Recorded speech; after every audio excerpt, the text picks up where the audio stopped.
नमस्कार विद्यार्थी मित्रांनो.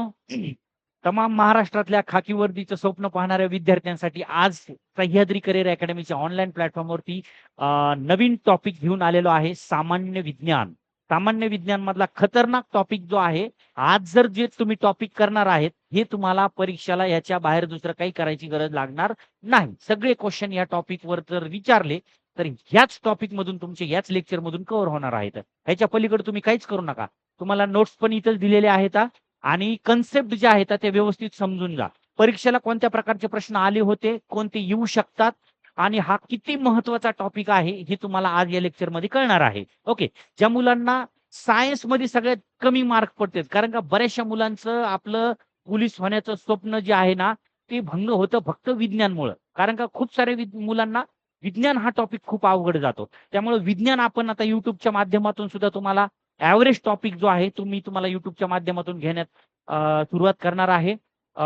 मग जीएस मधले जे काही घटक असतील, सामान्य ज्ञान मधले जेवढे काही घटक असतील, इतिहास असेल, राज्यघटना असतील, पंचायत राज असेल, तुमचं महाराष्ट्राचा भूगोल, भारताचा भूगोल, जगाचा भूगोल, अर्थशास्त्र, पोलीस प्रशासन, हे सगळे टॉपिक महत्वाचे मी तुम्हाला युट्यूबच्या माध्यमातून घेणार आहे. ठीक आहे.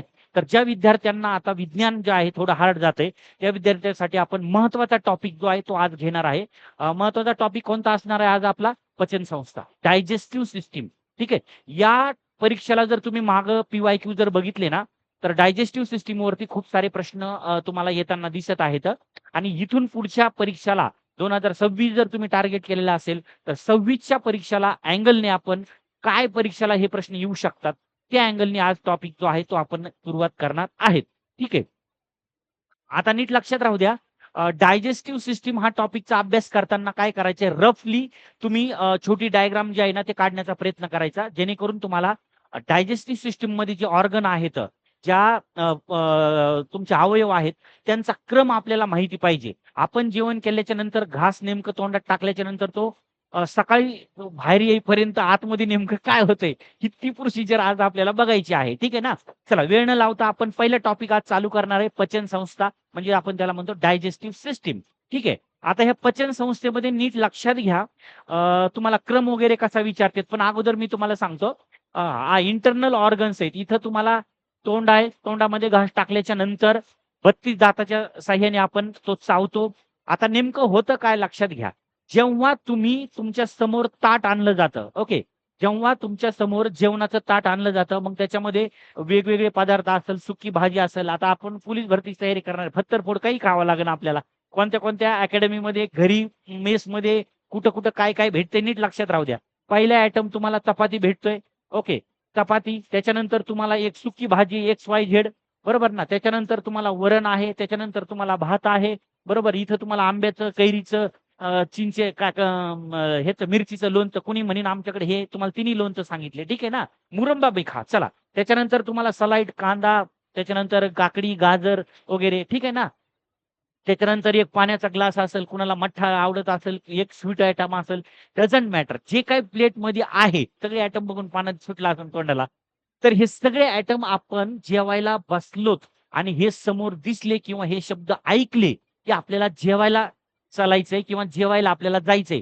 जेवायला जायचंय ही कन्सेप्ट आपल्या डोक्यात आली, की लगेच आपला जो कान येतं, या कानाच्या पाठीमागं कानसूल आपण म्हणतो, या कानसुलातून लाळ पाझरायला सुरुवात होती. हा पहिला पॉइंट नीट लक्षात राहू द्या. पदार्थ खाण्याचे ऐकल्याच्या नंतर कानसुलात लाळ तयार होते आणि ती कानसुलातली लाळ जी आहे ती तोंडामध्ये येते आणि पदार्थ बघितल्याच्या नंतर आपल्या तोंडाला पाणी सुटतं. हा, ही सिंपल प्रोसिजर आहे. ओके. आता हे तोंडाला पाणी सुटलं, कानसुलात लाळ तयार झाली. प्रश्न नीट लक्षात घ्या. तुम्हाला प्रश्न काय विचारते ना, शरीरामध्ये कोणत्या ठिकाणी लाळेची निर्मिती होती किंवा लाळ पाजण्याला सुरुवात होती, तर कानसुलात लाळ तयार होते आणि त्याच्यानंतर ती तोंडामध्ये येते. आता इथं तोंडामध्ये आल्याच्या नंतर नीट लक्षात राहू द्या, तोंडामध्ये काय काय आहे, तर आपल्याला आपण जो काही पदार्थ खातोय तो जिभेवरती टाकतोय, बरोबर ना. जिभेमध्ये कोणते पदार्थ आहेत, जिभेमध्ये काय आहे हे आपल्याला विचारते. जिभेवर टाकला त्याच्या अगोदर लाळ इकडे पाजत, जिभेच्या दोन्ही साईडला तुम्हाला काय आली आहे, लाळ आली आहे. त्याच्यानंतर इथं पार्ट आपला आहे जीभ. बघा, कुणाकुणाची माहिती घ्यायची, कसा कसा प्रश्न विचारतात आपल्याला बघा. लाळ पाझरली जीभ आणि मग जिभेवर टाकला, लाळ पाझरली, सगळं कळलं आपल्याला. आणि इथं तुम्हाला दोन्ही साईडला इकडं खालच्या साईडला 16 दात, वरच्या साईडला 16 दात. 16 दोन्ही 32. दोन जबडे आहेत आपल्याला. वरच्या साईडला 16 दात आहेत, खालच्या साईडला 16 दात आहेत. 4 प्रकारचे दात आहेत. आणि ते कोणते 4 प्रकारचे स्टेप बाय स्टेप आपण बघू. इथं काय आला आता? दात पॉइंट आला. म्हणजे पदार्थ ऐकला, लाळ पाझरली, लाळ तोंडामध्ये आली, त्याच्यानंतर जिभेवर आपण घास टाकला, जिभेवर तो पदार्थ टेस्ट बंड असतात ते त्याची चव कळाली, तुम्ही 32 दाताच्या साह्याने ती चावायला चालू केली, मग दात घास जो आहे तो आतमध्ये आला, इथं कंठस्थ ग्रंथी आहे, ओके, इथं आला. कंठस्थ ग्रंथीमधून ही जी आहे पूर्ण ही अन्ननलिका, अन्ननलिकेतून घास परत इथं इथं जठरामध्ये आलाय. जठरामध्ये 4 तास अन्न घुसळलं जातं. तिथून परत जे आहे हे अन्न कसं आहे, तुम्ही गडबडीत मोठे मोठं खाल्लंय, बारीक बारीक खाल्लंय, त्याच्यामध्ये इथं तुम्हाला एक ट्यूब असती, ओके. त्याच्या इकडच्या साईडला तुम्हाला ही इथं पॅनक्रियाज आहे. पॅनक्रियाज मधून एक पॅनक्रियाज नावाचा लिक्विड तुम्हाला ते पाझरत, म्हणजे आपल्या अन्नात येतं. त्याच्यानंतर इथं पित्तरस आहे. जर मोठा खाल्लेला असेल तर पित्तरस एक ड्रॉप टाकतं, मग अन्न बारीक बारीक होतं. ठीक आहे. त्याच्यानंतर अन्न जे आहे इथं लहान आतड्यामध्ये येतं, त्याच्यानंतर अन्न मोठ्या आतड्यामध्ये येतं आणि नंतर सकाळच्याला बाहेर निघतं. ही प्रोसिजर आपल्याला एक स्टेप बाय स्टेप आता बघून घ्यायची. ही पचन संस्था आहे. आता मी शॉर्टली तुम्हाला 1 मिनिटात सांगितली. आता ह्या प्रत्येक अवयवाचं कार्य आपल्याला परीक्षेला विचारतात. ओके. हा, चला एक एक आपण पार्ट बघूया. आता पहिला प्रश्न तुम्हाला विचारते पचन संस्थेचा क्रम. हा तुम्हाला 2023 ला प्रश्न विचारलेला आहे बऱ्याचशा जिल्ह्यामध्ये. अन्न नलिकेचा किंवा पचन संस्थेचा क्रम तुम्हाला विचारतील. तर जेव्हा पचन संस्थेचा क्रम काय सांगितलाय बघा, हा जो प्रश्न आहे ना, हाच तुम्हाला 6 वेळेस विचारलाय. अन्नाचं पचन खालीलपैकी कुठे सुरुवात होते? अन्नाला शरीरामध्ये अन्न नलिकेमध्ये किंवा पचन संस्थेमध्ये अन्न पचण्याची सुरुवात कुठे होते असा प्रश्न विचारला होता. त्याचं उत्तर द्यायचं मुख गुहा. मुख गुहा ऑप्शन मध्ये नसेल तर आपल्या शुद्ध शब्दामध्ये दिलेला असेल तोंड. तोंडात घास टाकला की पचनाला सुरुवात झाली. पहिला क्रम, पहिला शब्द मुख गुहा. तोंडातून घास कुठे जातोय? ग्रसनी. ओके. इथून तोंडातून आतमध्ये तुम्ही गिळला की हा इथलचा जो भाग आहे याला ग्रसनी म्हणते. हा ग्रसनी मध्ये आला. याला सिंपल शब्द आहे घसा. कुठं आला? घशामध्ये आला. घशामधून त्याच्यात खालचा जो भाग आहे ग्रासिका. काय? ग्रासिका. ग्रासिकामध्ये अश्रू ग्रंथी, नाकातून एक तुम्हाला नळी आलेली आहे, तोंडातून एक नळी आलेली आहे आणि डोळ्यातून एक नलिका आलेली आहे. या 3 नलिका एकत्रित येतात कुठं? ग्रासिका. घसा आणि ग्रासिकाच्या तिथं. आणि त्याच्यावरती एक पडदा असतो, त्याला म्हणतात इपिग्लायटिक्स नावाचा पडदा. कोणता? इपिग्लायटिक्स. ठसका लागणे किंवा सिंक येणे याला कारणीभूत कोणता घटक असतो? इपिग्लायटिक्स नावाचा पडदा असतो. ते तुम्हाला स्टेप बाय स्टेप सांगेल. ग्रासिकेतून घास कुठं आलाय? खाल्लेलं अन्न हाफ दिशेने जठरामध्ये पडलंय. जठरामध्ये एक पिशवी, त्याच्यामध्ये लिक्विड असतं आणि ते अन्न जे आहे ना ते घुसळलं जातं सारखं. हा, कोणतं आहे? जठर. हा वाला, हा जठर आहे. लक्षात घ्या. हा इथून घास टाकल्याच्या नंतर हे बघा, ही काय आपली घसा. त्याच्यानंतर खाली हा पूर्ण भाग जो आहे हा ग्रासिका आणि इथून इथपर्यंत हा जो आहे हा तुमचा, म्हणजे इथपासून ते इथपर्यंत हा सगळा अन्न नलिकेचा भाग आहे. इथून अन्न कुठं आलंय आता? या जठरामध्ये पडलं, बरोबर ना? जठरामध्ये अन्न पडल्याच्या नंतर इकडे लक्ष द्या. इथं जठरला दुसरं नाव आहे आमाशय. जठराला दुसरं काय नाव आहे? आमाशय. जठरामधून अन्न कुठे जात आहे? ते लहान आतड्यामध्ये जातंय. मी आता फक्त तुम्हाला पचन संस्थेचा क्रम विचारतोय. 2 प्रश्न इथं पडलेले आहेत. पहिला प्रश्न विचारला, शरीरामध्ये अन्न पचण्याची सुरुवात कुठे होते? पचन संस्थेची, अन्न संस्थेची. तर तिथं पहिला क्वेश्चनचं उत्तर आलं मुख गुहा. दुसरा प्रश्न विचारलाय पचन संस्थेचा क्रम. मग हा क्रम तुम्हाला विचारते. मुख गुहा, ग्रसनी, ग्रासिका, जठर, त्यालाच आमाशय म्हणते. आणि इथून अन्न कुठे जाते? लहान आतड्यामध्ये जाते. अन्न पचनाची सुरुवात म्हणजे अन्न पचन कुठं होते? पचनाची सुरुवात इथं झालं, पण अन्न पचन ऍक्च्युली कुठं होते? लहान आतड्यामध्ये. अन्नाचं पचन डॅडॅश या ठिकाणी होतं. लहान आतडे, मोठे आतडे, जठर किंवा तुम्हाला यकृत असं ऑप्शन मध्ये देते ना, ठीक आहे ना? तर अन्न पचन कुठं होते? लहान आतड्यामध्ये. अन्न पचनाची सुरुवात कुठं होतीये? जठरामध्ये. अन्न पचन कुठं होतंय? लहान आतड्यामध्ये. आणि अन्न पचनाची डायरेक्ट पहिली तोंडात घास टाकला, अन्न पचनाची सुरुवात झाली मुख गुहा. त्याच्यानंतर जठरामध्ये अन्न घुसळलं गेलं आणि घुसळून अन्न लहान आतड्यामध्ये झालं. इथं अन्न पचलं आणि अन्न पचन झाल्याच्या नंतर ते परत काय तुम्हाला इकडं जठरामध्ये शोषण केलं जातं, परत वापस पाठवलं जातं आणि राहिलेलं जे मटेरियल आहे ते 5-6 तास तिथंच लहान आतड्यात पडतं आणि नंतर 5-6 तासाच्या नंतर ते पाठवलं जातं मोठ्या आतड्यामध्ये. मोठ्या आतड्यामध्ये हे गेल्याच्या नंतर ते पाण्याचं शोषण करतं, म्हणजे त्यातलं पाणी शोषून घेतं. बाकीचं वेस्टेज मटेरियल जे आहे ते मलाशयाकडे पाठवलं जातं. मलाशयामधून ते जातं गुदद्वारात, सकाळी इथून बाहेर पडतं. हा हा क्रम आहे. याच्यातले कोणतेही 5 शब्द नाही तर 4 शब्द देते अन्न पचनाची तुम्हाला क्रम. 3 प्रश्न महत्वाचे आहेत. अन्न पचण्याची सुरुवात कोणती कुठे झाली? तर मुखगुहा. अन्न पचण्याचा क्रम काय आहे? पचन संस्थेचा क्रम काय आहे? मुखगुहा, ग्रसनी, ग्रासिका, जठर, लहान आतडे, मोठे आतडे, मलाशय, गुदद्वार. क्लिअर? अन्न पचन कुठे होते? लहान आतड्यामध्ये. इथं क्लिअर झालं? आता हा झाला आपला हे पहिले 3 प्रश्न. ओके. त्याच्यानंतर हा चौथा प्रश्न नीट लक्षात राहू द्या. पचन संस्थेच्या क्रिया क्रमाने. आता पचन संस्थेच्या क्रिया या क्रमाने इथं तुम्हाला आतापर्यंत प्रश्न पडला नाही. पण 2026 ची तयारी करत असाल तर हा प्रश्न महत्वाचा आहे. आलं लक्षात? कारण यावर्षीचा पेपर जर बघितला खतरनाक आहे. एवढं मोठं कॉम्पिटिशन वाढलंय. पेपर जो थोडे हार्ड येणार आहेत, बहुपर्याय येणार आहेत. वन लाइनर कमी होते, बहुपर्याय जास्त येतील. विज्ञानला बहुपर्याय प्रश्न जास्त येतात आणि विज्ञानमुळे आपला कार्यक्रम वाचतो. त्यामुळे नीट लक्षात राहू द्या.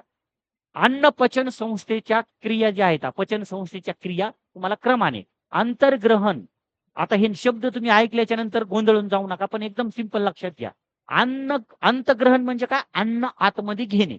आपण ताटातलं अन्न आतमध्ये घेणे. आतमध्ये कुठून घेतो आता? तोंडातूनच घेतो. नाकावर तर कोणी खातं का? कानावर तर कोणी खाते का? नाही, तोंडावरच खातो. तर इथं अंतग्रहण म्हणजे अन्न आतमध्ये घेणे, अन्न सेवन करणे. आपण खाणे म्हणतो ना. तुम्हाला डायरेक्ट असे जर शब्द टाकले तर नीट लक्षात येणार नाहीत बरं का. सात्मीकरण, बहिक्षेपण, अवशोषण, पचन आणि अंतर्ग्रहण. बघा हे समज शब्द टाकले आणि तुम्हाला विचारला पचन संस्थेच्या क्रिया खालीलपैकी क्रमाने योग्य क्रमाने मांडणारा पर्याय निवडा. योग्य क्रमाने मांडा. मग गोंधळ होईल. सुरुवातीला आपण अन्न खातो ना, म्हणजे आतमध्ये घेतोय. हा पहिला क्रम ठेवायचा. अंतग्रहण, अन्न अंतग्रहण करणे म्हणजे आतमध्ये घेणे. मग अन्न आतमध्ये घेतलं आणि तोंडात टाकले पचायला सुरुवात झाली. ते पचलं. बरोबर ना? अन्नाचे जठरात लहान लहान तुकडे झाले म्हणजे अन्न पचायला सुरुवात झाली. त्याच्यानंतर अवशोषण, जे आपण अन्न खाल्लंय ते पचन पण झालं. आता ते पचलेलं अन्न रक्तात शोषलं गेलं म्हणजे तुम्हाला अंगी लागलं. तुम्ही ते खाल्ले जे पदार्थ तुम्हाला खाल्लाय त्याच्यापासून तुम्हाला ऊर्जा मिळाली, कार्य करण्यासाठी ऊर्जा मिळाली. मग त्याला सात्विक अवशोषण म्हणजे अन्नाचे शोषण लहान आतड्यात करणे. जठरातून कुठं करणे? लहान आतड्यात करणे. अन्न पचन होणे पूर्णपणे. अवशोषण म्हणायचं. सात्मीकरण, रक्तात पेशीपर्यंत पाठवणे. सात्मीकरण म्हणजे काय? पचलेल्या अन्नाचं अवशोषण म्हणजे सात्मीकरण करणे. प्रत्यक्षात ते वापरणे पेशीपर्यंत. ओके. बघा सपोज तुम्ही फिजिकल केले पूर्ण दिवसभर आणि तुम्हाला नाश्ता नाही दिला आणि जेवण नाही दिलं. सकाळी तुमचं फिजिकल संपलं 8 वाजता आणि संध्याकाळी 8 वाजेपर्यंत तुम्हाला काहीच नाही दिलं. तर तुमचे हात पाय जे आहेत ना, एकदम तुम्ही एका जागेवर बसणार. तुम्हाला एक पाण्याचा ग्लास सुद्धा उचलणार नाहीत. पण जसंही तुम्ही जेवण केलं, ते अर्ध्या जेवण केल्याच्या नंतर तुम्हाला अन्न ते पचन झालं, सुरुवात झालं की लगेच तुम्ही परत पहिल्यासारखे तंदुरुस्त होता, पळायला चालू होता. कारण का? ऊर्जा मिळाली, सात्विकरण झालं.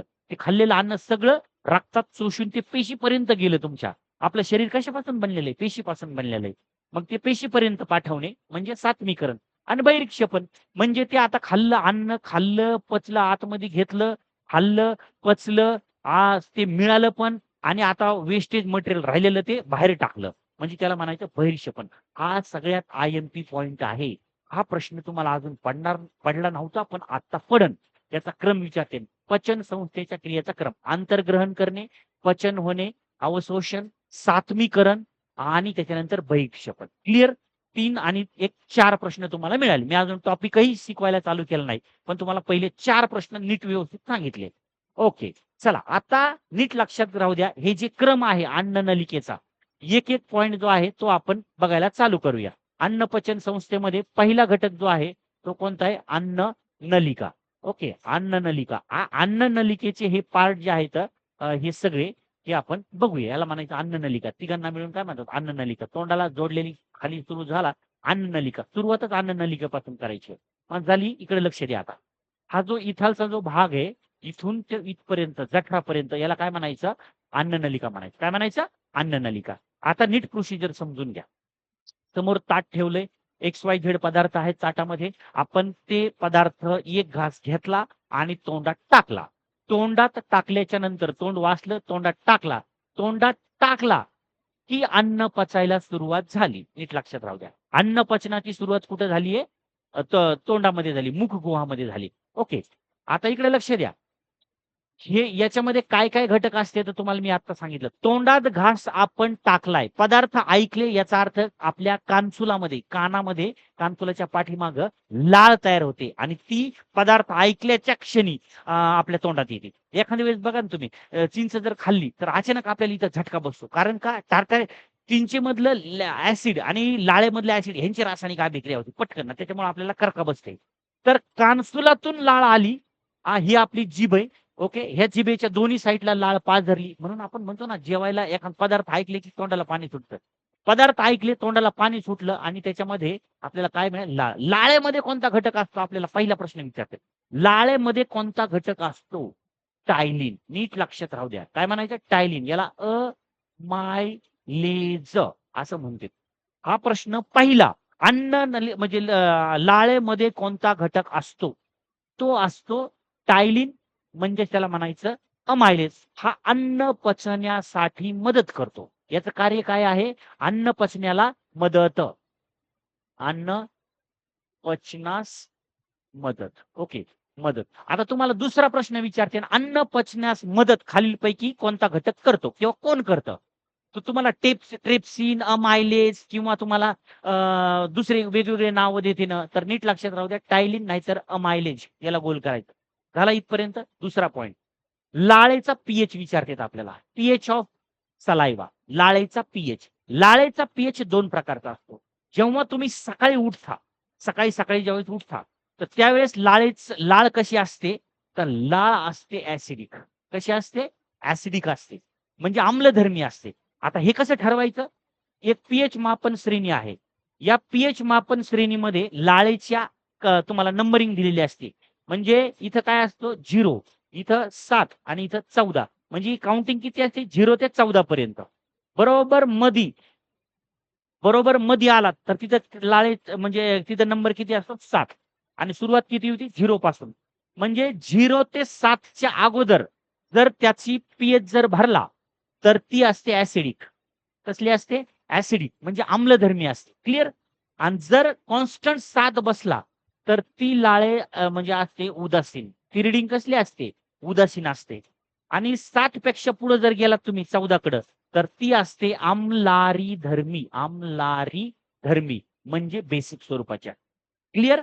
मग सकाळी लाळेचा पीएच जर ॲसिडिक असेल, याचा अर्थ लाळ जी असते ती 6.5 च्या आतमध्ये असते. 4.5 किंवा 6.5 च्या मध्ये असते ती. मग सकाळी लाळेचा पीएच किती असतो? तुम्हाला विचारलं जाऊ शकतं किंवा नंतर किती असतो? सकाळी 6.5. किती असतो? 6.5. 5.5 ते 6.5. लाळ कसली असते? सकाळी ॲसिडिक. नंतर कशी होते? बेसिक स्वरूपाची होते. बेसिक. ओके. ओके. लाळेमध्ये कोणता घटक असतो? लक्षात घ्या. लाळेमध्ये कोणता घटक असतो? टायलिन. टायलिन ऑप्शनमध्ये नसेल तर काय म्हणायचं त्याला? अमायलेज. लाळेमधला टायलिन काय करतंय? अन्न पचण्यास मदत करतंय. ओके. ओके. त्याच्यानंतर लाळेचा पीएच किती असतो? 5.5 ते 6.5 याच्या दरम्यान असतो. कोणत्या दोन्हीपैकी कोणतंही एक विचारते ना. सकाळी उठल्याच्या नंतर लाळ कसली असते? आम्लधर्मी, आम्लारी धर्मी का उदासीन? आम्लधर्मी. त्याच्यानंतर कसली असते? आम्लारी धर्मी असते. ओके. दात केल्याच्या नंतर हे सगळं सकाळी आम्लधर्मी असते ना, आपण म्हणतो पाणी डायरेक्ट प्यायचं. सकाळी उठल्या लाळ तोंडात गुळणा करायचं नाही. डायरेक्ट आपण ते पिऊन टाकायचं. म्हणजे सगळी अन्ननलिका जी आहे ती धुवून निघून टाकते. कोमट पाणी पिलं तर एकदम बेटर. ठीक आहे ना? लाळ. त्याच्यानंतर लाळेचं दुसरं एक कार्य काय आहे? आपण जो घास खाल्लाय त्याची पेस्ट तयार होण्यासाठी, पातळ पेस्ट तयार होण्यासाठी काय होते? त्याची मदत होते. हे झालं लाळ. संपला विषय लाळेचा. आता राहिलं काय? जीभ. आता काय राहिलंय? जीभ. आता जीभ राहिली. ही जी जीभ आहे, इकडे लक्ष द्या. इथं मी हे बघा, ही जी जीभ आहे, ह्या जिभेवरती तुम्हाला पदार्थाची चव कळत असते. काय कळत असते? पदार्थाची चव. पदार्थाची चव कळते म्हणजे इकडे तुम्हाला कोणत्या इकडे लक्ष द्या. ही कोणती आहे तुमची? डावी बाजू, उजवी बाजू. हां, डावी बाजू, उजवी बाजू. इकडे लक्ष द्या. इकडे कोणती आहे तुमची? इकडे लक्ष द्या. ही कोणती? डावी. ही कोणती? उजवी. तर इकडे लक्ष द्या. इकडे कोणती चव आहे? इकडे आहे तुमची आंबट. कोणती आहे? आंबट. इकडच्या साईडला कोणती चव आहे? खारट. इकडच्या साईडला कोणती चव कळते आपल्याला? खारट. ह्या साईडला कोणती कळतीये? आंबट. डाव्या बाजूला आंबट, उजव्या साईडला खारट. जो शेंडा आहे समोरच्या साईडला आपल्याला पदार्थाची चव कोणती कळत असते? गोड. समोरच्या साईडला कोणती चव असते? गोड. आणि पाठीमागच्या साईडला जिभेच्या पाठीमागचा जो भाग असतो तिथं चव आपल्याला कळते कडू. क्लिअर इथपर्यंत? हे तुम्हाला परीक्षेला प्रश्न विचारला बरं का. जिभेच्या डाव्या साईडला कोणती चव असते? जिभेच्या उजव्या साईडला कोणती असते? जिभेच्या अग्रभाग म्हणजे तोंडाला शेंड्याला कोणती चव असते? जिभेच्या पाठीमागच्या भागामध्ये कोणती चव असते? चारही ठिकाणावर प्रश्न तुम्हाला विचारलेले आहेत. ओके. परत एकदा सांगतोय. डाव्या बाजूला आंबट, उजव्या बाजूला खारट, समोरच्या शेंड्याला गोड, पाठीमागच्या साईडला खारट. ओके. हे पदार्थाच्या जिभेवरच्या चव येतात ठिकाणं. आता मला एक सांगा बरं. आता जर का मी एक पदार्थ आहे उदाहरणार्थ जामून, गुलाबजामुन. गुलाबजामुन मी उचलून डायरेक्ट मी जर इथं ठेवला, मधोमध ठेवला, मधोमध ठेवला किंवा इकडं पाठीमागं जर ठेवला, इथं ठेवला, तर मला तो गोड लागेल का आंबट लागेल, कडू लागेल, खारट लागेल, कसा लागेल बरं? ह्या साईडला म्हणतंय आंबट चव आहे, ह्या साईडला म्हणतंय खारट चव आहे, समोरच्या साईडला गोड आहे, इकडं पाठीमागं कडू आहे. टॅबलेट आपली गोळी खातो का? डायरेक्ट पाठीमागे टाकतो. तसं इथं जर तुम्ही जामून जर ठेवला, तर तो गोड नाही लागणार का? लागणार. का? इकडे लक्ष द्या. आता मी सांगितलं हे लाळ जी आहे ती पूर्ण जिभेवर पसरलेली आहे आणि प्रत्येकाच्या जिभेवर असे तुम्ही जर जीभ जी आहे आरशासमोर जर गेलात, होल्ड केली, बघितलं बारीक, तर प्रत्येकाच्या जिभेवर असे छोटे जे असतात ना, ते बाऊल असतात. छोटे असे काट्या टाईप असतात. या छोट्या ह्याला टिपक्याला काय म्हणायचं? रुचिकलिका. काय म्हणायचंय? रुचिकलिका. रुचिकलिका याला इंग्लिशमध्ये म्हणतात टेस्ट बड. काय म्हणतात? Taste bud. तर ह्या टेस्ट बड जे असतात ना, ते जवळ-जवळ 3 ते 4 हजारापर्यंत असतात. हां, 2, 3, 4 हजारापर्यंत असतात. ती त्याच्यामुळं आपल्याला पदार्थाची चव जी आहे, ती सगळ्या ठिकाणी कोणत्याही ठिकाणी जरी आपण पदार्थ घेतला तरी कळते.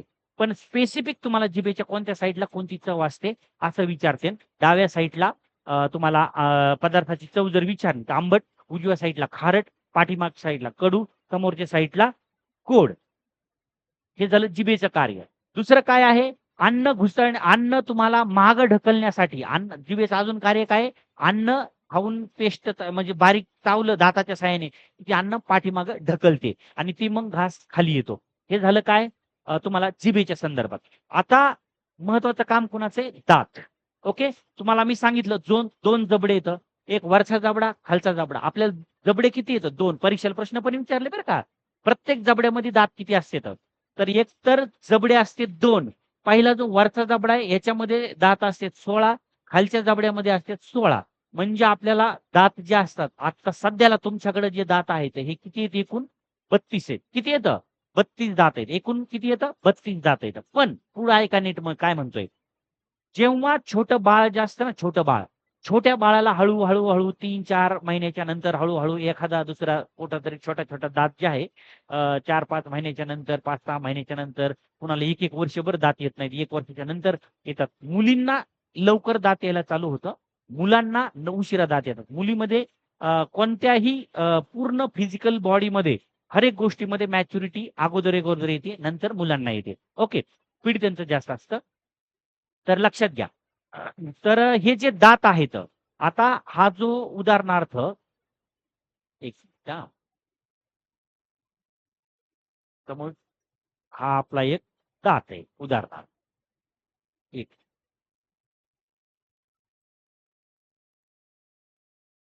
हा आपला एक दात आहे. उदाहरणार्थ हा कोण आहे? दात. ओके. हा बाहेरचं हे जे आहे ना, हे दाताचं सगळ्यात बाहेरचं आवरण असतं. हे पहिले आवरण. पहिले आवरण. आवरण. हां, पहिले आवरण. मग हे कसलं असतं रे? पांढरं. बरोबर ना? हे आवरण जे असतं ते कसलं असतं? पांढरं असतं. हे कशाने बनलेलं असतं? हे कशाने बनलेलं असतंय तुमचं? इनॅमल. कशापासून बनलेलं असतं? इनॅमल पासून बनलेलं असतं. दात कशापासून बनते म्हणते डायरेक्ट तुम्हाला? Calcium phosphate. दात कशापासून बनतात?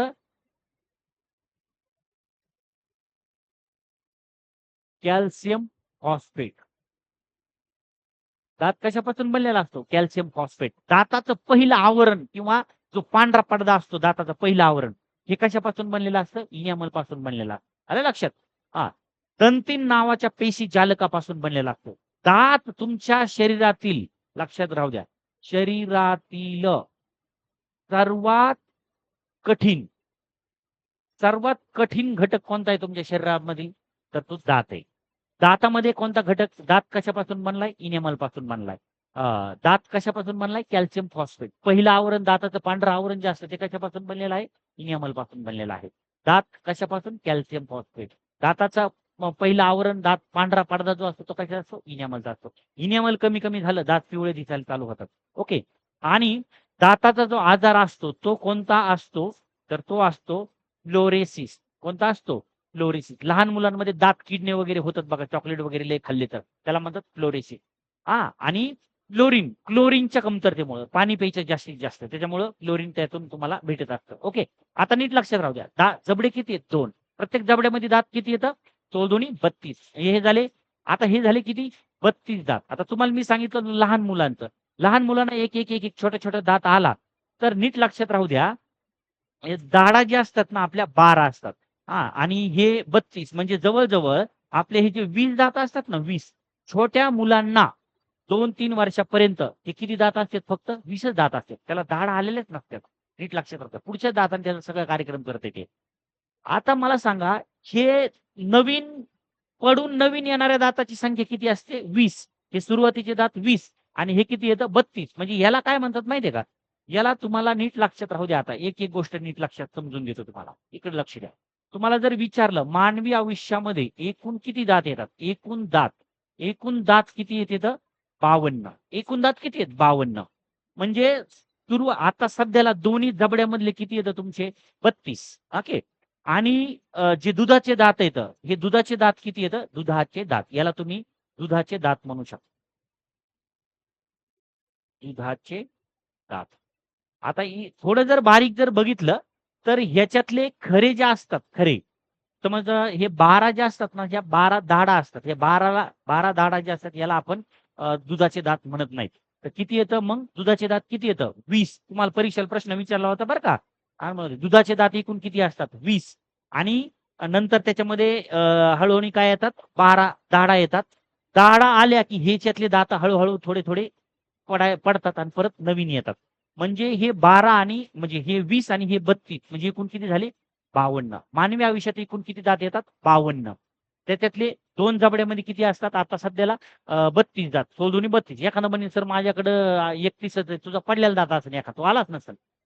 पडलेला बिडलेला सोडून द्या. सध्याला तुमच्याकडे 32 दात आहेत आणि हे 20 दात दुधाचे आहेत. दुधाचे दात एकूण किती येतात बाबा? 20.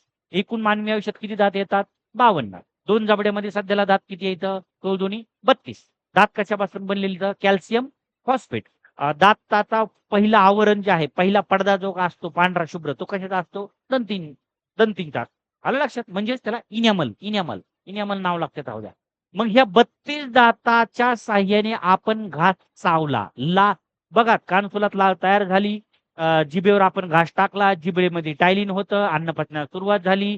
तोंडात घास टाकल्यावर अन्न पचनास सुरुवात झाली. लाळ त्याच्यात मिक्स झाली, ते बारीक झालं. मग आपण 32 दाताच्या साहाय्याने तोडले. आता दात किती प्रकारचे येतं? 4. आता नीट लक्षात राहा बे. दाताचे प्रकार किती येतं? 4. 4 कोणते येतं? तुळे दात, बरोबर.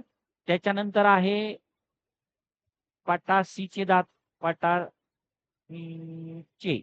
दात. ओके. पटासीचे दात. त्याच्यानंतर तुम्हाला दाढा आहे का? दाढा याला म्हणायचं 12. त्याच्यानंतर आहे उपदाढा. उपदाढा. ओके. उपदाढा. सुळे दात. सुळे दात आहे तुम्हाला 4. पटाशीचे दात आहेत 8. 8 आणि 4 12.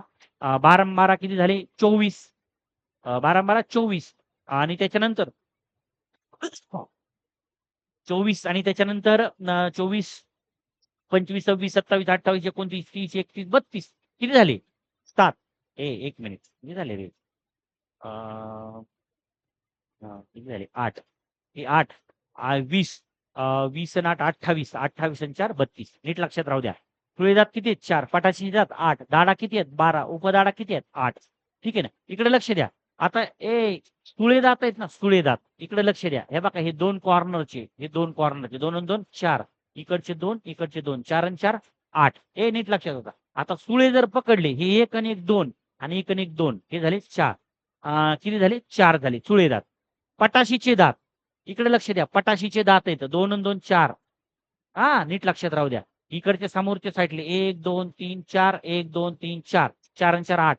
दाढा जे आहेत पाठीमागून 1 2 आणि 3 आणि त्याच्यानंतर 1 2 आणि 3 हे झाले खालच्या साईडचे आणि मग वरच्या साईडचे पण 1 2 3 1 2 3 3 आणि 3 6 म्हणजे दाढा किती झाल्या 12 आणि उपदाढा दाढाच्या समोरचे 1 2 बरोबर ना आणि 1 2 किती झाले 4 वरच्या जाबड्यातले 4 आणि 4 8 नीट लक्षात राहिलं का की 1 2 3 4 आणि 5 हे गेले. आता राहिले किती 1 2 3 4 5 6 हे जे आहेत ना हे पुढचे हे 2 प्रकार सुळे आणि पटाशीचे. क्लिअर? तर परीक्षेला प्रश्न विचारते सुळे दात किती असतात 4. पटाशीचे दात किती असतात 8. दाढा किती असतात 12. उपदाढा किती आहेत 8. हे दाताचे प्रकार तुम्हाला विचारते ना किंवा दाताचे तुम्हाला नाव विचारते ना आणि त्यांची संख्या विचारते. लाळ आली, घास पडला, पचनास सुरुवात झाली, 32 दाताचे सहाय्याने आपण घास चालू केला, चावला. ओके, हे चालू केला आपण चावायला पचनाला सुरुवात झाली. त्याच्या अगोदर एक छोटीशी तुम्हाला सूचना. ज्या विद्यार्थ्यांना आपलं पोलीस भरती होण्याचं स्वप्न, वर्दी घालायचं स्वप्न पूर्ण करायचे त्या विद्यार्थ्यांना घरी बसण्यासाठी घरी बसून सुद्धा तुमचं हे स्वप्न पूर्ण होऊ शकतं. कारण सह्याद्री करिअर अकॅडमीने तुम्हाला ऑनलाईन प्लॅटफॉर्म वरती बॅच अवेलेबल करून दिल्या आहेत. पहिली वेळेस पोलीस भरती पूर्ण कोर्स जो आहे basic to advance, basic foundation पासून सर्व बेसिक टू ऍडव्हान्स हा कोर्स तुम्हाला या ठिकाणी अवेलेबल करून दिलेला आहे. महाराष्ट्रातली टॉपची टीम जी आहे 15 वर्षापेक्षा जास्त अनुभव असणारी तुम्हाला शिकवल्याचा अनुभव असणारी टीम आहे. स्वतः मी तुम्हाला जीएस शिकवणार आहे, सामान्य ज्ञान. त्याच्यानंतर उमेश सर आहेत तुम्हाला स्वतः मराठी व्याकरण शिकवणार आहेत. त्याच्यानंतर तुम्हाला बुद्धिमत्तासाठी तुम्हाला कुमार सर आहेत आपले. त्याच्यानंतर नितीन सत्रे सर आहेत. गणित विषय जर घेतला आपण तर अजित तरडे सर आहेत आणि त्याच्यानंतर नितीन सत्रे सर आहेत. ही तुमची टीम आहे ऑनलाईनची. सगळे तुम्हाला डिटेल्स एक्झाम ओरिएंटेड परीक्षाभिमुख सगळे विषय जे आहेत ते शिकवणार आहेत.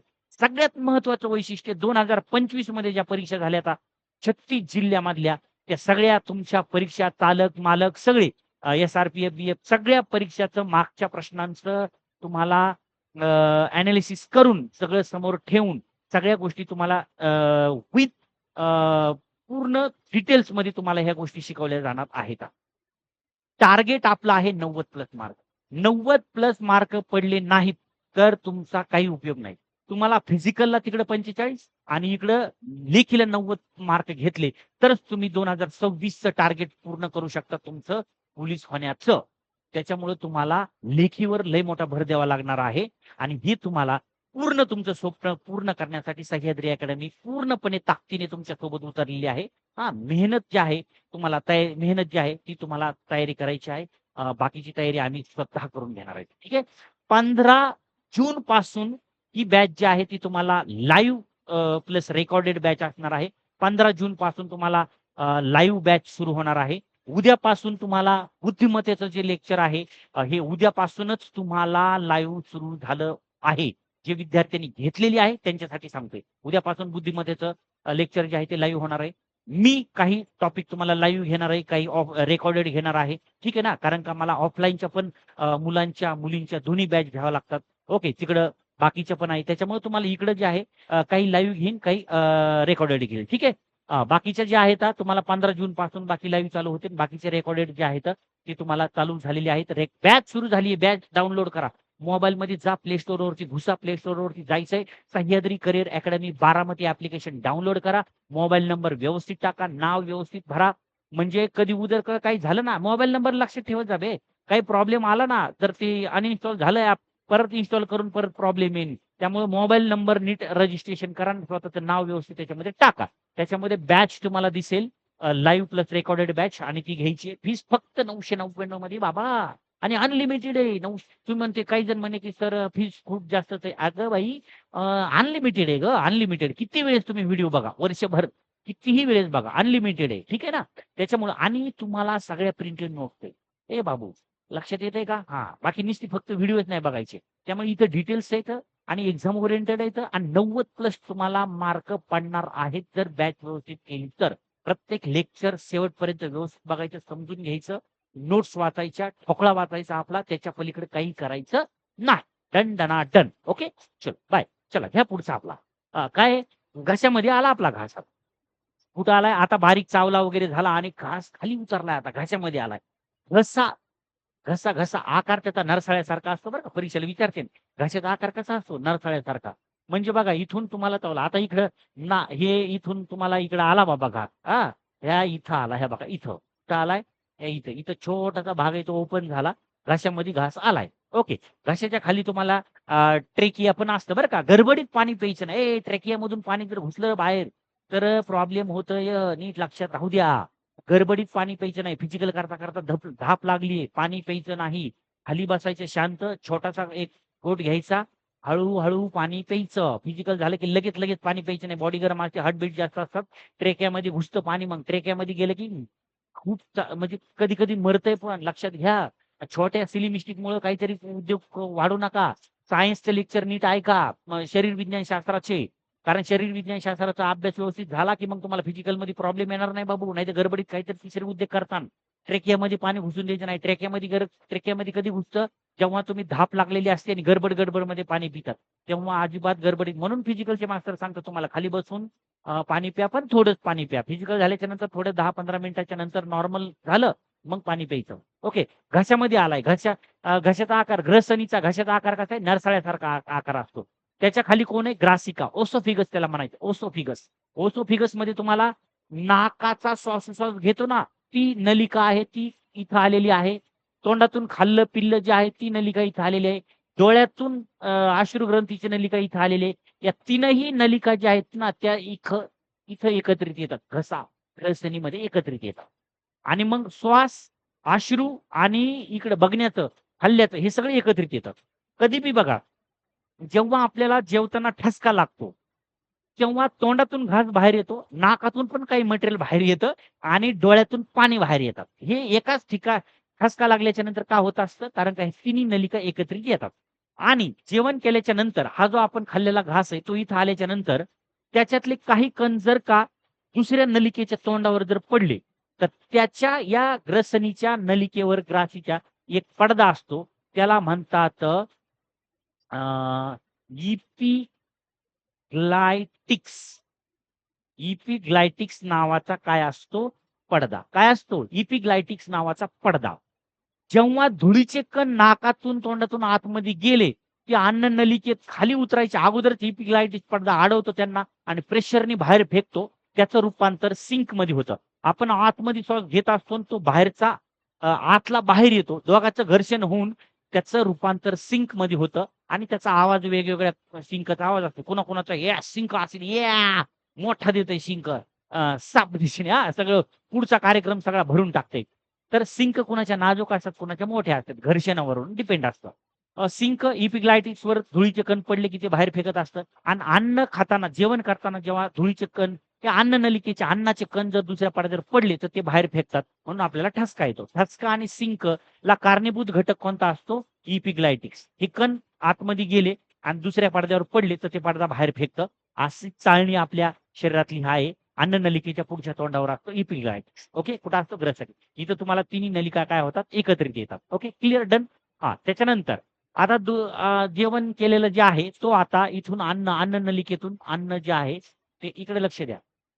ही जी ग्रासिका आहे ना, ही ग्रासिका कुठून कुठपर्यंत असते? इकडे लक्ष द्या. ही ग्रासिका कुठून कुठपर्यंत असते? हे बघा इथं घशापासून ते जठरापर्यंतचा जो भाग आहे ना, हा ओसोफिगस आहे. म्हणजे हा कोणता आहे? ग्रासिका.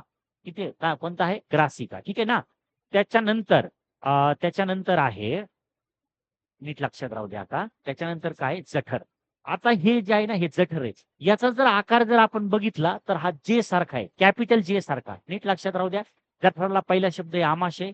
याचा आकार जो आहे, आकार जठराचा आकार कसला आहे? कॅपिटल जे सारखा. कसला आहे? जे सारखा. याच्यामध्ये महत्वाचा पॉइंट लक्षात राहू द्या. आमाशय, जठर याच्यामध्ये अन्न किती तास राहतंय? 4 तास. अन्न किती तास थांबतंय? 4 तास. जठरामध्ये अन्न जे आहे, हे घुसळलं जातं. घुसळले जाते. मी जेव्हा तुम्हाला बॅच मध्ये रेकॉर्ड केलेलं लेक्चर आहे ना, तुम्हाला हे अन्न कसं घुसळलं जातं आणि अन्न तोंडात टाकल्याच्या नंतर ते बाहेर जेव्हा पडतंय सकाळी, ती तिथली सगळी मधली प्रोसिजरचा व्हिडिओ दाखवतो. सगळा व्हिडिओ. अन्न खाल्लं, चावलं, इथून कसं बाहेर येतं, जठरामध्ये कसं जातं, जठरामध्ये तुम्हाला जठर जठर रस जो असतो, तो काय होत असतो? मिक्स होतात. काय होतो? जठर रस मिक्स होतो. अन्न पडल्याच्या क्षणी लगेच जठरामध्ये जठर रस मिक्स होतो आणि ते अन्न जे आहे ते घुसळलं जातं. मग या जठरामध्ये 3 विक्र असतात. काय असतात? 3 विक्रे. विक्रे म्हणजे याला इंग्लिशमध्ये म्हणायचं एन्झाईम. काय म्हणायचं? एन्झाईम. एन्झाईम कोणतं असतं पहिलं? HCl. काय असतं पहिलं? HCl hydrochloric acid. त्याच्यानंतर तुम्हाला ट्रिप्सिन, त्याच्यानंतर हे असे 2-3 घटक ते आपल्याला परीक्षेला प्रश्न विचारणार नाहीत. 3 विक्रिया असतात. ओके. आता नीट लक्षात राहू द्या. जठरामध्ये पहिलं विचारते त्याचा आकार कसला असतो? तर आकार असतो जे सारखा. अन्न 4 तास तिथं पडून राहतं. त्याच्यानंतर अन्न कुठं घुसळलं जातंय? तर जठरामध्ये अन्न घुसळलं जातंय. जठरामध्ये कोणता रस सोडला जातो? जठर ज्यूस. ओके. जठर ज्यूसामध्ये किती विक्रिया असतात? 3 विक्रिया असतात. त्याच्यातली एक असतं hydrochloric acid, HCl, trypsin, mileage अशी तुम्हाला 3 विक्रिया असते तर.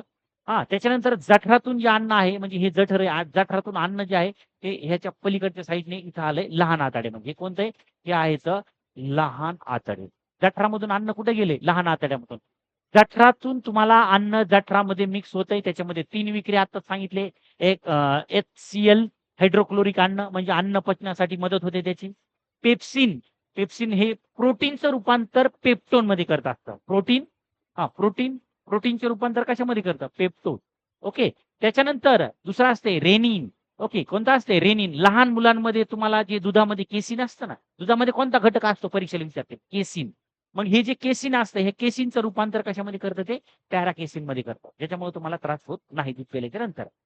HCl, पेप्सिन आणि त्याच्यानंतर रेनिन हे 3 घटक असतात कशामध्ये? जठरामध्ये. मायलेज वगैरे ते पुढं तुम्हाला लहान आतडेमध्ये देते. तुम्हाला मी सांगतो पॅनक्रियाजमध्ये. ओके. आता लहान आतडे. अन्न कुठं आलंय? लहान आतडे. लहान आतड्यामध्ये तुम्हाला त्याची लांबी जर विचारली तर तुम्हाला असती 5 ते 6 मीटर. लहान आतड्याची लांबी किती? 5 ते 6 मीटर. आणि जर तुम्हाला अन्ननलिका, अन्ननलिकेची जर लांबी विचारली अन्ननलिकेची, तर 930 तुम्हाला सेंटीमीटर. आपल्याला एवढं लक्षात राहील का मीटरपर्यंत? एवढी आपल्या ह्याच्यामध्ये असते, एवढं गबाळ असते आपल्यामध्ये. लय मोठं असते ह्याच्यामध्ये आपल्या शरीरामध्ये. ठीक आहे. अन्ननलिकेचा सर्वात मोठा भाग कशाचा असतो? अन्ननलिकेचा सर्वात मोठा भाग कशाचा असतो?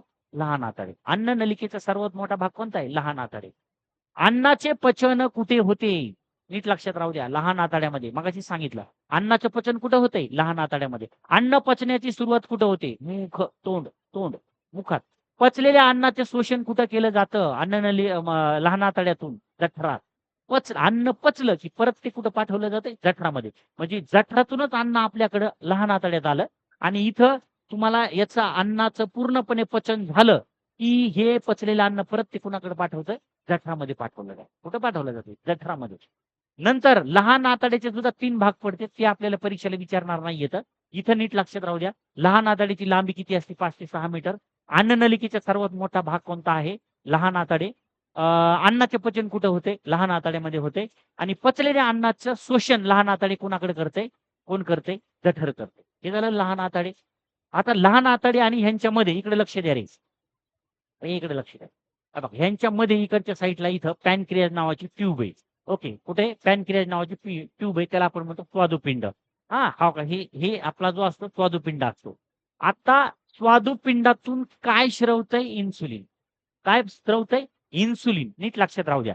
इन्सुलिन आणि साखरेचे नियंत्रण होतं. इन्सुलिन स्रवलं की साखरेचे नियंत्रण होतं. इन्सुलिन जर कमी पडलं तर साखरेचं नियंत्रण सुटतं आणि डायबिटीज होतो. आता ह्याच्यावरती परत 2 आहेत. कधी-कधी कुणामध्ये इन्सुलिनचं प्रमाण कमी होतं, कुणामध्ये इन्सुलिनचं प्रमाण जास्त पाझरतं, कुणामध्ये कमी पाझरतं. कमी जरी पाझरलं आणि जास्त जरी पाझरलं, तरी पण साखरेवरती नियंत्रण राहत नाही आणि त्यांना डायबिटीज होतो. ओके. मग त्याला फर्स्ट स्टेज आणि सेकंड स्टेज डायबिटीज म्हणतात. स्वादुपिंड रस स्रवतो त्याच्यातून, स्वादुपिंडातून स्वादुपिंड रस स्रवतो आणि तो अन्नात मिसळला जातो आणि जेव्हा तो अन्नात मिसळला जातो तेव्हा त्याच्यामध्ये 3 एन्झाईम्स असतात. म्हणजे 3 विक्रिया असतात. 3 विक्रिया कोणते? ट्रिप्सिन, अमायलेज आणि लायपेज. ही मग माझ्याकडून तिकडं लहान आतड्यामध्ये सांगण्यात आलं होतं. तर ते चुकून आलं. हां. स्वादुपिंडातून कोणते येतं? ट्रिप्सिन, अमायलेज आणि लायपेज. ट्रिप्सिन जे असतं, तुम्ही जे प्रथिनं खाल्लेत, प्रोटीन खाल्लंय, त्या प्रोटीनचं रूपांतर हे अमिनो आम्लात करत असतं. प्रोटीनचं रूपांतर अमिनो आम्लात कोण करतं? ट्रिप्सिन. त्याच्यानंतर कार्बोहायड्रेट जे खाल्ले, चपाती, वरण, भात हे जे काही खाल्लंय ज्याच्यातून तुम्हाला कार्बोहायड्रेट भेटतं. ते कार्बोहायड्रेटचे पचन ते कशामध्ये करत असतं? ग्लुकोजमध्ये करत असतं. जे पदार्थ तुम्ही खाल्लेत, त्याचं कशामध्ये करतं? ग्लुकोजमध्ये रूपांतर करतं. आणि लायपेज काय करतं? जे स्निग्ध पदार्थ तुम्ही खाल्लेत, ऑइली सबस्टन्स, स्निग्ध पदार्थाचं पचन करतं मेदाम्लामध्ये, फॅटी ॲसिडमध्ये ते त्याचं रूपांतर करत असतं. हे 3 विक्रिया कार्य करतात. पित्तामुळे अन्न जे असतं ते अल्कलीयुक्त बनतं. नीट लक्षात राहू द्या. पित्तामुळे अन्न कसं होतंय? अल्कलीयुक्त. अल्कलीयुक्त म्हणजे बेसिक स्वरूपात. आम्लयुक्त नाही. पित्त जर स्रवलं तर. आणि जर एखाद्याला पित्त जास्त झालं, तर मग प्रॉब्लेम होतो. पण पित्त जर स्रवायलाच पाहिजे. पित्त नाही स्रवलं, तर अन्न अल्कली होत नाही, ॲसिडिक होतं. नीट लक्षात राहू द्या. इन्सुलिन हे संप्रेरक शरीरातील ग्लुकोज, मेद आणि अमिनो आम्ल यांचं काय करत असतं? चयापचय नियंत्रित करत असतं. प्रश्न नीट लक्षात राहू द्या. इन्सुलिन संप्रेरक शरीरातील ग्लुकोज, मेद आणि अमिनो आम्ल, शरीरातील ग्लुकोज, मेद आणि अमिनो आम्लाचं चयापचय नियंत्रित करण्याचं काम खालीलपैकी कोण करतं? पॅनक्रियाज. म्हणजेच कोण करतं? तुम्हाला इन्सुलिन. पॅनक्रियाजमध्ये कोण असतं? इन्सुलिन असतं. पण पॅनक्रियाजच्या ऐवजी तुम्हाला इन्सुलिन देते, नाही तर इन्सुलिनच्या ऐवजी पॅनक्रियाज देते. कारण इन्सुलिन हे पॅनक्रियाजमध्ये असतं. झालं? त्याच्यानंतर यकृत, लिव्हर. लिव्हरवर तुम्हाला प्रश्न विचारतात. मानवी शरीरातील दुसरा क्रमांकाचा मोठा अवयव कोणता आहे? अवयव कोणता आहे? मोठा अवयव किंवा सर्वात मोठा कोणता आहे? त्वचा आहे. सर्वात मोठा अवयव कोणता आहे? त्वचा आहे. अवयव शब्द विचारलाय बरं का. अवयव विचारला. अवयव. ग्रंथी नाही विचारली. सर्वात मोठी ग्रंथी जर विचारली तर कोणती आहे? यकृत ही सर्वात मोठी ग्रंथी आहे. प्रश्न नीट समजून घ्या. याच्यावर तुम्हाला खूप वेळा प्रश्न विचारलाय. मानवी शरीरातील सर्वात मोठी ग्रंथी कोणती? लिव्हर म्हणजे यकृत. पण मानवी शरीरातील सर्वात मोठा अवयव जर विचारला, सर्वात मोठा त्वचा आणि दुसरा कोणता आहे? यकृत. आणि सर्वात मोठी ग्रंथी कोणती आहे? यकृत. जठराच्या वरच्या बाजूला उजवीकडे, काय म्हणतोय? जठराच्या वरच्या बाजूला उजवीकडे, वरच्या बाजूस उजवीकडे, जठर डावीकडे, यकृत उजवीकडे. प्रश्न नीट लक्षात राहू द्या. हे विचारतंय तुम्हाला. जठर डावीकडे असतं आणि यकृत उजवीकडे असतं. हे कोण आहे? हे कोण आहे बाबू? हे कोण आहे? यकृत, लिव्हर. आणि हे कोण आहे? हे आहे जठर. हे कोण आहे? लिव्हर म्हणजे यकृत. आणि हे कोण आहे? इकडे लक्षात, जठर डावीकडे आणि यकृत उजवीकडे. नीट लक्षात राहू द्या. त्याच्यानंतर मानवी शरीरात पित्त यकृतात कुठे तयार होतं? प्रश्न विचारते. मानवी शरीरामध्ये डॅडॅश या ठिकाणी, डॅडॅश या अवयवामध्ये किंवा डॅडॅश या ग्रंथीमध्ये पित्त तयार होतं. तर कुठं होतं? यकृतात. यकृताच्या खालच्या भागात डॅश असते, पित्ताशय. यकृताच्या, हे यकृत आहे. नीट लक्षात राहू. हे कोण आहे? यकृत, लिव्हर. त्याच्या खालच्या साईडला म्हणजे हे पित्ताशय. गाल ब्लॅडर म्हणायचं त्याला. काय म्हणायचं? गाल ब्लॅडर. काय म्हणजे? पित्ताशय. ते कुठं जोडलेलं असतं? यकृतात. बाईल ज्यूस किंवा पित्त यकृतात निर्माण होते. हे तुम्हाला प्रश्न विचारलेला आहे. बाईल ज्यूस म्हणजे पित्त रस कुठं तयार होते? यकृतात तयार. यकृताचे कार्य, शरीरात ऊर्जा, जीवनसत्वे, क्षार, लोह यांचा साठा हे तुम्हाला कशामध्ये केलेला असतो? यकृतामध्ये केलेला असते. कुठं साठवलं जातं हे विचारते. रक्तपेशीची स्मशानभूमी कोणाला म्हणतात? लिव्हरला, यकृतात.